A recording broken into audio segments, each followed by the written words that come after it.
Universidad Complutense de Madrid. Presenta Esther Moñivas, profesora contratada doctora en el Departamento de Pintura y Conservación Restauración de la Facultad de Bellas Artes de la Universidad Complutense de Madrid. Ha trabajado como profesional en los ámbitos del comisariado de exposiciones, la educación en museos e instituciones culturales y la conservación-restauración de bienes culturales para entidades públicas y privadas.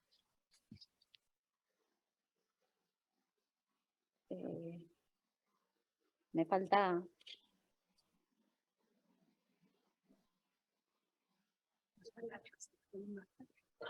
Nos falta la presentación de Marta. Pues es que pensábamos que iba a hablar solo pues... disculpa. No. Es que no la tengo. No tenemos aquí una presentación de Marta. Vale, Pues esto es un fallo de producción. Lo sentimos, Disculpad, Marta. que nos falta Lo siento. el currículum de Marta Collado, que era la Si coautora queréis la de... presento Sí, yo. por Sí, favor, si pues están amables, sí. Vale, bueno, pues presento a mi compañera Marta Collado, que es profesional de la conservación-restauración, egresada de la Facultad de Bellas Artes de la Universidad Complutense de Madrid en el grado de conservación y restauración de bienes culturales, ¿sí? ¿Así? Y que viene conmigo a presentar este trabajo que hemos desarrollado juntas.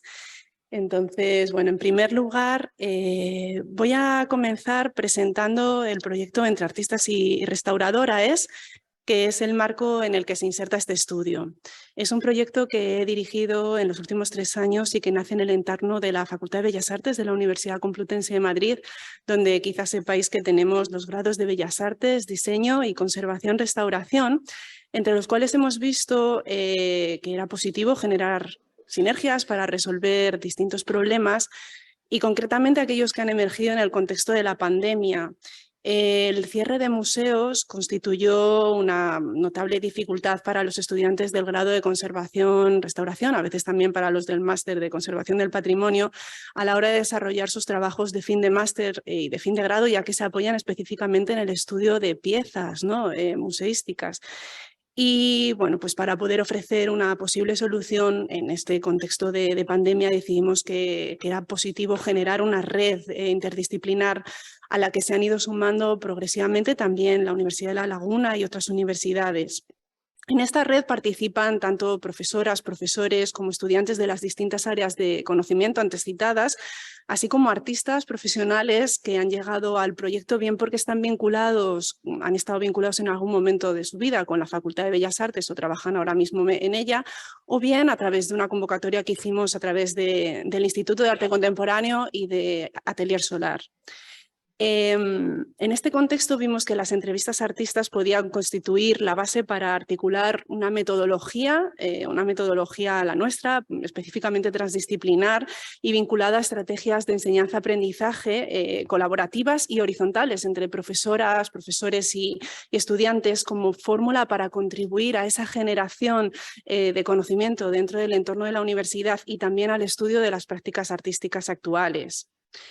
Hemos desarrollado 3 proyectos en el marco del programa Innova Docencia de la Universidad Complutense de Madrid, en los cuales lo cierto es que los equipos de trabajo han ido progresivamente creciendo y actualmente en el que desarrollamos este año son más de 35 personas las que participamos y en un porcentaje bastante equilibrado entre docentes y discentes.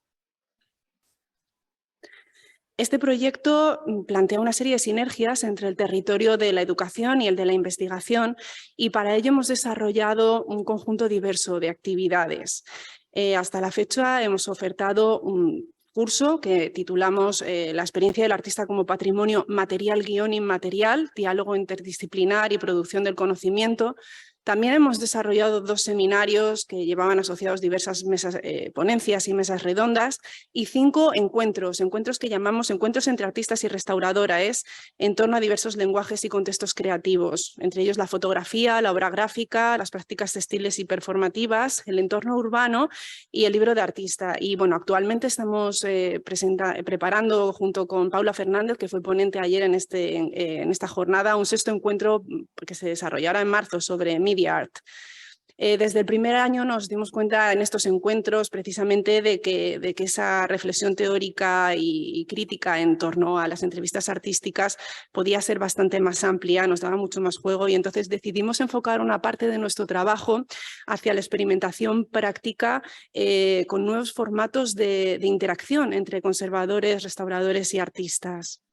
Nos apoyábamos para ello en esa perspectiva de los Critical Heritage Studies, que nos parece que es una línea de trabajo actual muy interesante, ¿no? En nuestra página web se pueden consultar, por una parte, las entrevistas a artistas que se han desarrollado en estos últimos años, muchas de ellas vinculadas a trabajos de fin de grado y trabajos de fin de máster, vinculados al proyecto, y por otra parte, esos nuevos formatos de interacción a los que aludía antes, a los que hemos puesto el nombre de contraentrevistas, ¿no? Por su carácter diferenciador. El estudio que venimos a presentar hoy en realidad está enmarcado dentro del primer formato de entrevistas, pero sin duda se nutre a su vez de toda la investigación llevada a cabo a lo largo de este proyecto. Y bueno, me gustaría señalar concretamente que este trabajo académico que va a presentar Marta Collado ha recibido hace unas semanas el Premio Joven de Investigación en Conservación y Restauración del Grupo Español del IIC. Lo que es la parte más experimental de este proyecto sigue los objetivos habituales de contextualizar, estudiar a fondo, documentar las prácticas artísticas actuales, en particular su dimensión procesual, y contribuir a la conservación preventiva de obras, pero en nuestro caso se desarrollan por estudiantes que están tutorizadas por profesoras, profesores, y por otra parte no están vinculadas, digamos, a ningún proceso de adquisición, de compra ni de restauración inminentes, ¿no? En ese sentido se alinean más con lo que son los objetivos del proyecto Voices in Contemporary Art, el VOCA, que desde 2010, como sabéis, pues viene señalando la necesidad de generar esos forum públicos, ¿no? que permitan nuevas formas de colaboración y de documentación del arte contemporáneo. Desde el punto de vista epistemológico, pues nos ha interesado específicamente explorar la ruptura de la unidireccionalidad que habitualmente ha sido la que ha definido las relaciones entre conservadoras, restauradoras y artistas. Y por tanto lo que nos hemos propuesto no es tanto un modelo de colaboración de los artistas con los conservadores y restauradoras, sino más bien una cooperación, ¿no? Una forma de intercambio en el cual esos conocimientos pudieran ser útiles para ambas partes. Nuestro objetivo, por tanto, ha sido generar contextos de encuentro en los que se puedan surgir, digamos, otro tipo de conocimientos, ¿no? Posiblemente complementarios. Concretamente el análisis y la modificación de los contextos de interacción que se producen es lo que activa ese diálogo sobre la obra y permite generar un aprendizaje compartido, ¿no? Vamos, por tanto, más allá de los modelos de entrevista de estructura abierta o de charla informal que se vienen presentando en las últimas décadas o ensayando para abrazar en muchos casos de manera directa la experimentalidad e incluso la performatividad, ¿no? Los distintos agentes que forman parte de cada interacción se coformulan preguntas, establecen vínculos en torno a la obra del artista y en muchas cosas incluso codefinen, digamos, esos contextos de interacción, ¿no? En el que ganan pues, más importancia los objetos, los cuerpos, el espacio, los tiempos que se dedican, ¿no? Los afectos incluso, ¿no? El cuidado mutuo. Hemos explorado también lo que es la imbricación de los procesos de creación y de restauración y en las fotografías pues un ejemplo de ello en el que ha trabajado Elisa María Díaz González, también ponente ayer en conexión con la obra del artista Tania Castellano.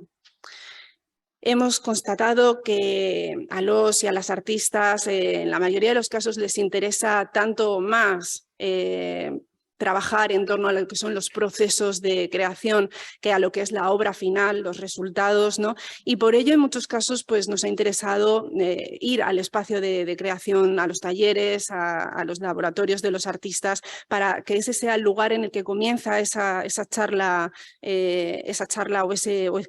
o ese diálogo que en muchos casos se complementa posteriormente, invitando a los artistas a la Facultad de Bellas Artes para desarrollar pues, un determinado formato de entrevista o de contraentrevista que en todos los casos siempre es específico, digamos, adaptado a la obra del artista y específicamente también adaptado a las características personales, no solo del artista, sino de todos los agentes, ¿no? que intervienen en en cada una de esas acciones. Bueno, hasta la fecha tenemos 9 contraentrevistas finalizadas. En ellas hemos explorado cuestiones como la manera en que se entreteje la materialidad con la empatía entre artista y restauradora, por ejemplo.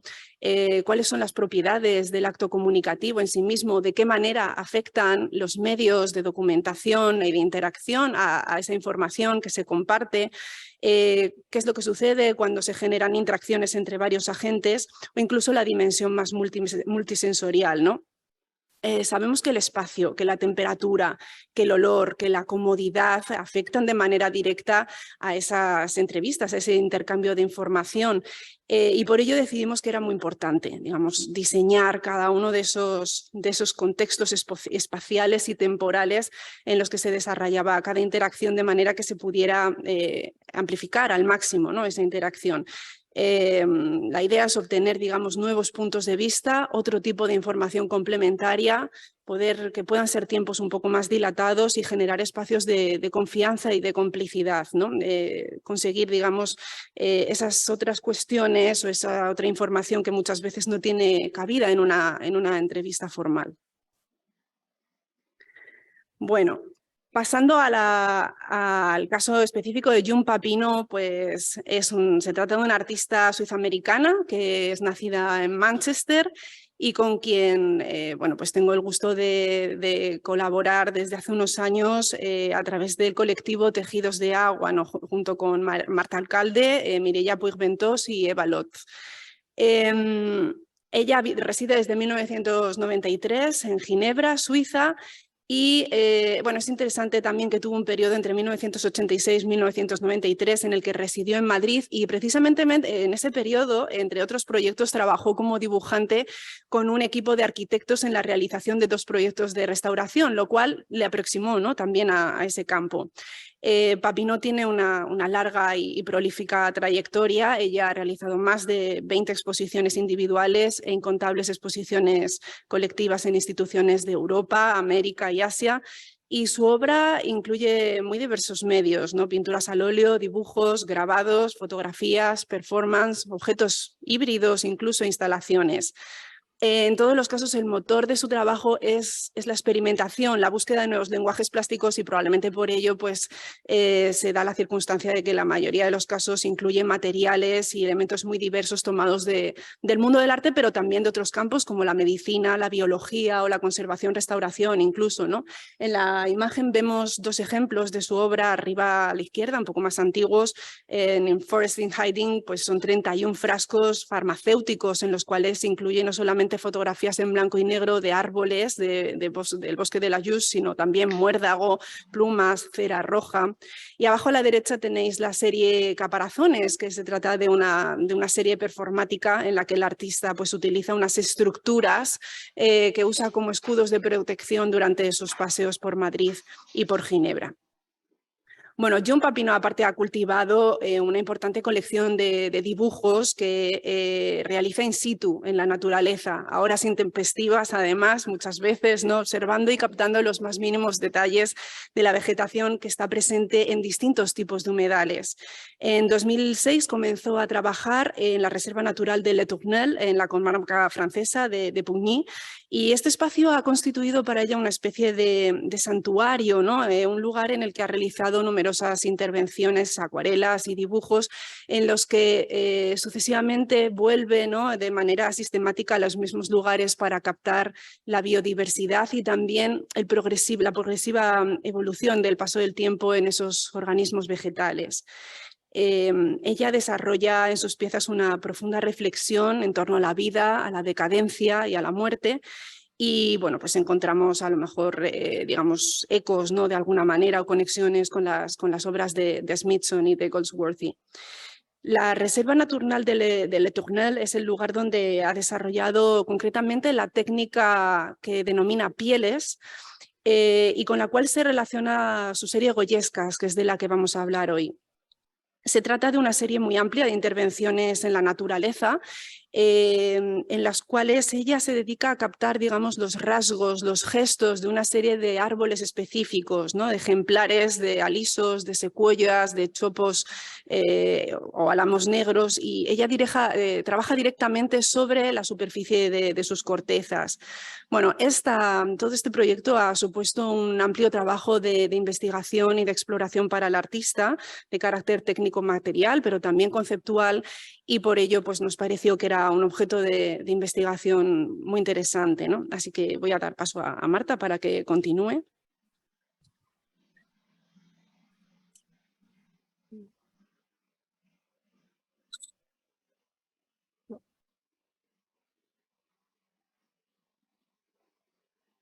Nuestro estudio gira en torno a la pieza denominada Goyescas el Grito.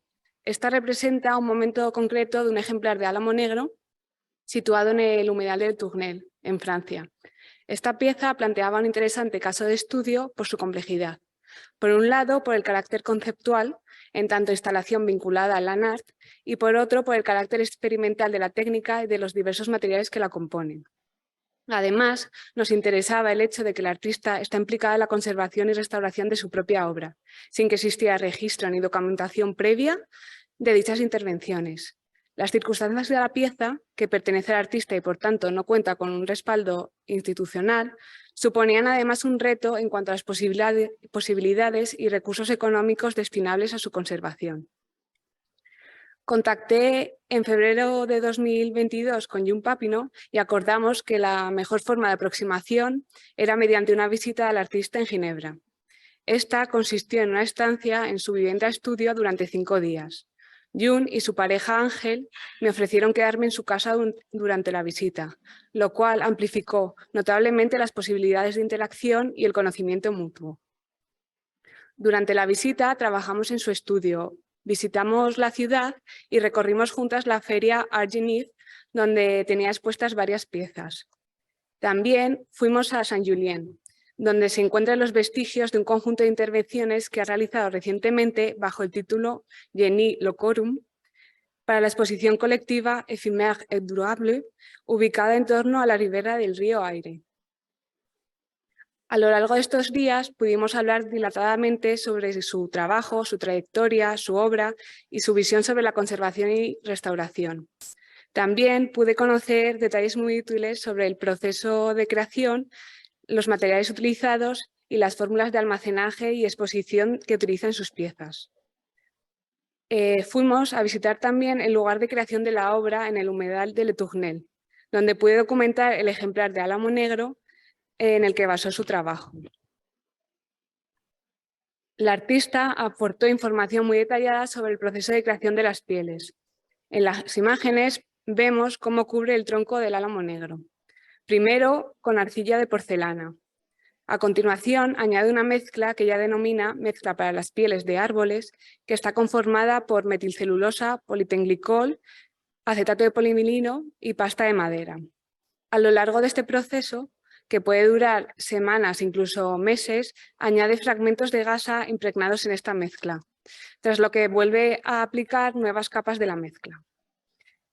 Para ocultar la gasa, añade gesso acrílico y finalmente separa cuidadosamente esta piel del tronco del árbol, añadiendo ya en su estudio otras capas de gesso y de sal de jura. Papineau ha querido facilitar para este estudio toda la información de los productos utilizados con las marcas comerciales, además de la receta con las proporciones, de la cual podemos ver un fragmento a la derecha. La pieza Goyesca el Grito presentaba un estado de conservación deficiente, que ponía en riesgo no solo su preservación a largo plazo, sino también su reinstalación en un futuro más próximo. Las características de los materiales, principalmente orgánicos y celulósicos, junto con las condiciones ambientales que eran inadecuadas y la acción de diferentes fuerzas físicas resultantes al sistema de almacenaje, de instalación, a la manipulación, a los traslados, habían ocasionado diferentes alteraciones que afectaban a la estabilidad de la pieza y a su dimensión estética. En estas imágenes podemos observar deformaciones en la pieza, pérdidas de material, eflorescencias salinas. roturas, grietas, debilitamientos de las zonas de colgados, manchas rosadas y amarillamientos. Para el establecimiento de los criterios realicé una investigación fundamentada en literatura científica sobre la conservación del arte de instalación y land art, y basada también en los nuevos enfoques en torno a las posibilidades de interacción entre artista y conservador-restaurador. Consultar al artista y poder establecer un formato de interacción en forma de colaboración permite un entendimiento mayor a nivel conceptual de la pieza, incluyendo los componentes tangibles e intangibles, un conocimiento técnico y material, y además la participación del artista posibilita la concienciación y una reflexión mutua. Jun Papineau se muestra consciente del delicado estado de conservación que presenta este grupo de obras denominadas pieles. Desde el año 2008 interviene en sus obras con una técnica muy vinculada al proceso creativo. Ello lleva a la necesidad de documentar no solo el proceso de creación y la evolución de las piezas, sino también su investigación y los procesos de intervención que desarrolla. Para ello se llevó a cabo, junto con el artista, un proceso conjunto de intervención sobre la pieza que tenía el objetivo de reparar los deterioros de esta. Establecimos primero los criterios de intervención según lo que ella consideraba. Ella buscaba una intervención mimética y su definición de deterioro consistía en roturas, grietas, debilitamientos de las zonas de colgado y amarillamientos. Su proceso desde el reverso consiste resumidamente en eliminar la sal y los refuerzos amarillados con agua caliente, un cepillo de cerraduras y formón. Y a continuación sigue los pasos del proceso creativo. Añade mezcla, gasa, mezcla, gesso y sal. En el caso de roturas y grietas importantes, cose con hilo de fluorocarbono y a continuación refuerza con gas impregnada en la mezcla y sigue el proceso.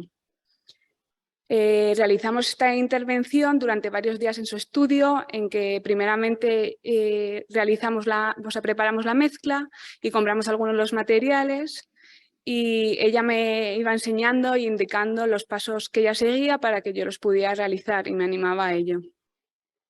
También intervinimos puntualmente otra de sus obras, Una piel de aliso, para que pudiera documentar el proceso de intervención desde el anverso. Para completar la documentación, Jun me mostró el sistema de colgado e instaló la pieza en su estudio. Tras la actuación, realizamos un proceso de evaluación conjunta de los posibles riesgos de la intervención en la pieza y le propuse unas recomendaciones para mejorar la intervención desde el punto de vista de la conservación. Le planteé la posibilidad de reducir el uso del agua, sustituyéndolo por un proceso mecánico o aplicándola mezclada con un disolvente de evaporación rápida como la acetona, y la sustitución del acetato de polivinilo por una resina más inocua y estable. De cara a su potencial instalación, realicé un estudio de las instalaciones anteriores que resultó bastante problemático, ya que no existían registros de ellas y la documentación fotográfica era muy escasa. En este caso, por ejemplo, era prácticamente inexistente, por lo que se basó principalmente en conversaciones mantenidas con el artista y en un estudio de los espacios expositivos. Con el objetivo de poder generar unas guías de instalación que permitan su reinstalación en el futuro y en el que se acepte la variabilidad, extraje unas características principales de las instalaciones. Paralelamente, llevé a cabo un estudio de la compatibilidad de la reinstalación con la conservación, en el que determiné unas condiciones positivas y le sugerí una adaptación del sistema de colgado para reducir las tensiones mecánicas. Respecto a la conservación preventiva, Jun accedió a enseñarme su almacén y tras ver las condiciones de estas, establecí unas pautas y recomendaciones a seguir por ella, en las que determiné unas condiciones ambientales que fueran necesarias para una buena conservación y unos métodos de control de estas, unas pautas de manipulación y propuse un sistema de almacenaje y embalaje. le propuse eliminar los muebles de aglomerado y colocar las piezas en estanterías modulares que permitían almacenar las piezas porque tienen dimensiones variables, tipo cantilever doble. Respecto al sistema de embalaje, le propuse mantener la forma enrollada, dada la flexibilidad de la pieza, el espacio de almacenaje y su origen. Pero sería un enrollado mínimo, casi como si volviera a estar en el tronco del árbol y adaptado a la tridimensionalidad de la obra. Para ello, se utilizaría un soporte cilíndrico, tomando como referencia algunas propuestas de sistemas de almacenajes para patrimonio textil. Y continúa, Esther. Nada, simplemente cerrar a modo de conclusión esta presentación señalando pues, bueno, que básicamente en este proyecto lo que nos interesa es favorecer esos puntos de encuentro entre artistas y conservadores, restauradores desde unas perspectivas probablemente más calmas, más dilatadas, no tan sometidas a la presión que habitualmente pues, se tiene en los museos por efecto de las exposiciones temporales y de todo el flujo de trabajo que hay. Y creo que esto es algo que a lo mejor sí que se puede hacer, ¿no? Desde investigación y desde la universidad se pueden generar ese tipo de colaboraciones, ¿no? Nos parece también que es muy productivo abrir una discusión sobre los roles, los objetivos y las necesidades de todos los agentes vinculados a la preservación de arte actual y en ese sentido contribuir, ¿no? a definir quién es el especialista y qué es lo que se puede, qué es lo que se ha de conservar del arte contemporáneo, ¿no? Y con esto, pues bueno, cierro nuestra presentación. Muy contenta de estar de nuevo aquí, de ver a los compañeros del Departamento de Conservación y Restauración. Agradecer nuestra presencia y mandar un saludo muy cariñoso para Jorge también. Gracias.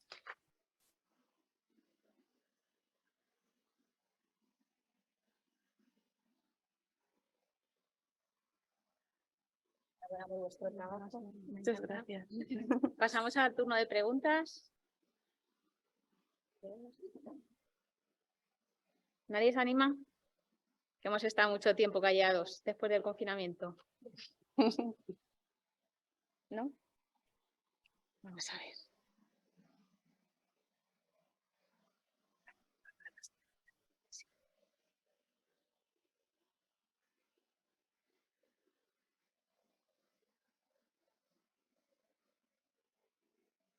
Os mandan muchas felicitaciones por el chat.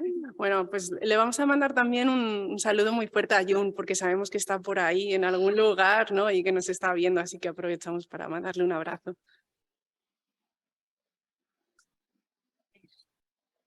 ¿Ya está? Vamos a ver si alguien se anima. Ah. Por ahí, sí, por ahí tenemos una pregunta.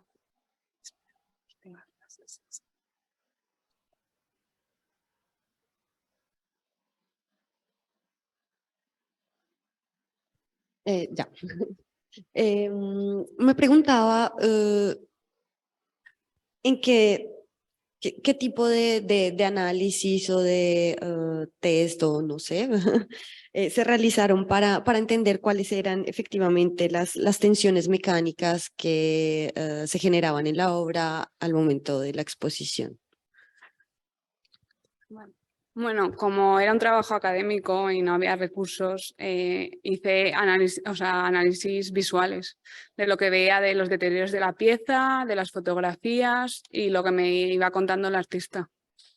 Gracias.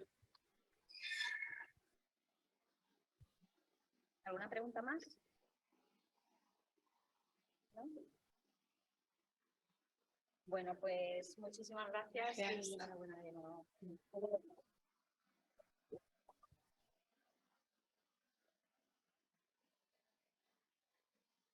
Bueno.